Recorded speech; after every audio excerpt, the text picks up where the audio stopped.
മന്നവർ മൂവരും ദാവീദിൻ സുതനെ കണ്ടു വണങ്ങിടുവാൻ അവർ കാഴ്ചയുമായി വന്നു. കണ്ടു വണങ്ങിടുവാൻ അവർ കാഴ്ചയുമായി വന്നു. ദേവാധിദേവന്റെ തിരുസന്നിധിയിൽ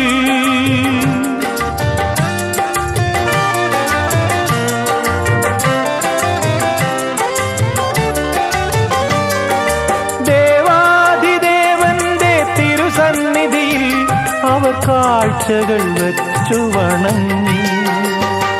യഹൂദിയായിലെ ഒരു ഗ്രാമത്തിൽ ഒരു ധനുമാസത്തിൻ കുളിരും രാവിൽ രാപാർത്തിരുന്നു രജപാലകർ.